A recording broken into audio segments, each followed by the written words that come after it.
भल्या भल्यांना पाजलंय पाणी, मनोज जरांगे पाटला वाणी, नेता आहे का दुसरा कोणी? हे मी तुम्हाला का सांगतोय, कारण की मनोज जरांगे पाटील यांची जी काही ताकद आहे, मनोज जरांगे पाटील यांच्या पाठीमागं मराठा समाज ज्या पद्धतीनं उभा आहे त्यामधून त्यांची ताकद ही दिसून येते। जर आपण पाहिलं तर आंतरवाली सराठी इथं जी 14 ऑक्टोबरची सभा झाली, त्या सभेला कोट्यावधी मराठा समाज उपस्थित होता। ना भूतो ना भविष्य अशी सभा, ऐतिहासिक सभा आंतरवाली सराठीत पार पडली, तेही कुठल्या राजकीय नेत्यांच्या पाठिंब्याशिवाय, कुठल्याही राजकीय नेत्याच्या मदतीशिवाय। कारण की असंही म्हटलं जातं की सभा घ्यायची, मोठा कार्यक्रम घ्यायचा, तर मग त्यासाठी खर्चसुद्धा तेवढ्याच मोठ्या पद्धतीनं येतो आणि मग अशा पद्धतीनं खर्च करायची ताकद फक्त राजकीय मंडळींमध्ये असते, कारण की त्यांनी त्या पद्धतीनं संपत्तीसुद्धा कमवलेली असते।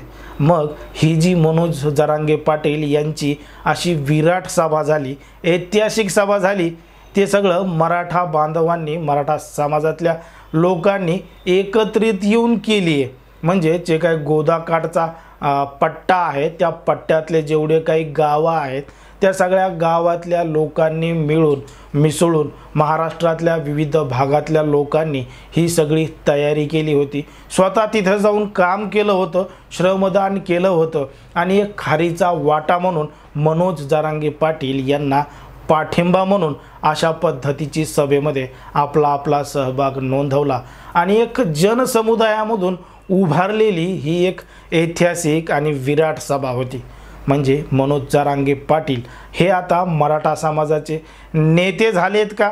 मराठा समाज ज्या पद्धतीनं त्यांच्या पाठीमागं उभा आहे त्यावरून असंच वाटतं।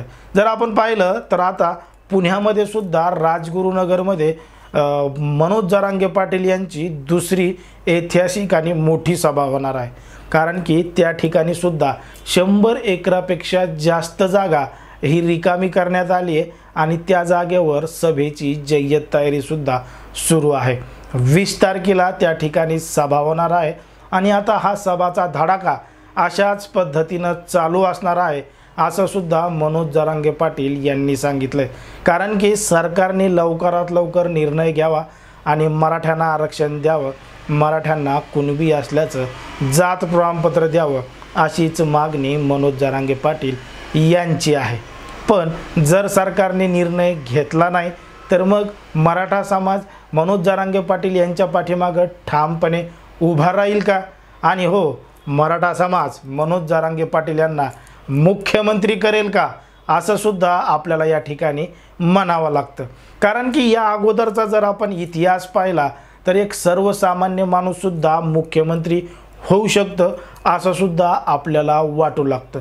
जर आपण असंच एक उदाहरण घेतलं तर ते म्हणजे आम आदमी पक्षाचे अध्यक्ष आणि मुख्यमंत्री अरविंद केजरीवाल यांचं।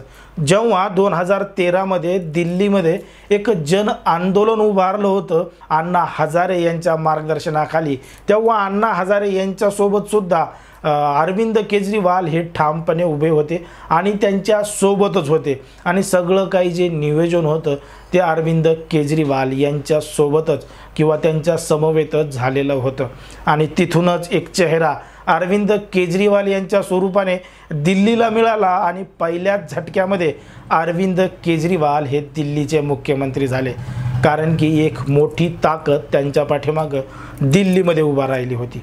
मग अगदी त्याच पद्धतीनं महाराष्ट्रामध्ये सुद्धा एक मोठा जनसमुदाय, एक मोठा समाज मनोज जरांगे पाटील यांच्या पाठीमागं सुद्धा उभा आहे आणि जर सरकारने आरक्षण दिलं नाही किंवा अजून कुठली काही कारवाई केली नाही तर मनोज जरांगे पाटील हे मुख्यमंत्री होण्यासाठी तयार असतील का? कारण की 2024च्या निवडणुका अगदी जवळ आलेल्या आहेत आणि महाराष्ट्रामध्ये सगळ्यात मोठा हा मराठा समाज आहे आणि त्या निवडणुकामध्ये जर मराठा समाजाने एकजूट दाखवली तर नक्कीच मनोज जरांगे पाटील हे राज्याचे मुख्यमंत्रीसुद्धा होतील असं देखील आपल्याला वाटू लागतं। पण फक्त मराठा समाजाच्याच पाठिंब्यावर मुख्यमंत्री होऊ शकतात का असा सुद्धा प्रश्न आपल्या या ठिकाणी पडतो किंवा तसा देखील विचार आपल्या या ठिकाणी करावा लागतो। जर आपण एक उदाहरण पाहिलं तर ज्यावेळी आंतरवाली सराठी इथं मनोज जरांगे पाटील यांची सभा झाली त्यावेळी फक्त मराठा समाजच त्या ठिकाणी नव्हता, तर आजूबाजूतल्या जिल्ह्यातल्या सगळे काही जे बांधव आहेत, सगळ्या जाती धर्मातले लोक आहेत, हे सुद्धा त्या सभेच्या ठिकाणी उपस्थित होते आणि त्या ठिकाणी आपापल्या पद्धतीनं काम करत होते. म्हणजे काही जण पाणी वाटण्याचं काम करत होते, काही जण श्रमदान करत होते, काही जण ज्या लोकांच्या गाड्या आल्या त्या गाड्या बिघडल्यात त्या नीट करून देण्याचं काम करत होते. म्हणजे अशा विविध काही स्वयंसेवक म्हणून काम करत होते. म्हणजे अशा पद्धतीनं मनोज जरांगे पाटील यांना सर्वच जाती धर्मातील लोकांनी पाठिंबा दिलाय असं सुद्धा आपल्याला त्या सभेच्या माध्यमातून दिसून आलं होतं. आणि तसं मनोज जरांगे पाटील यांनी सुद्धा एका TV चॅनलवरच्या कार्यक्रमामध्ये बोलून दाखवलं होतं. त्यामुळं जर खरंच मनोज जरांगे पाटील यांच्या पाठीमागं महाराष्ट्रातील मराठा समाज तर उभा आहेच, पण अजूनही इतर समाजातले काही लोक किंवा जसा जनसमुदाय यांच्या पाठीमागं उभा राहिला तर मनोज जरांगे पाटील हे 2024मध्ये आपल्याला मुख्यमंत्री म्हणून बघायला मिळतील का? याबाबत तुम्हाला काय वाटतं ना, अगदी स्पष्टपणे आपलं मत कमेंटमध्ये मांडा.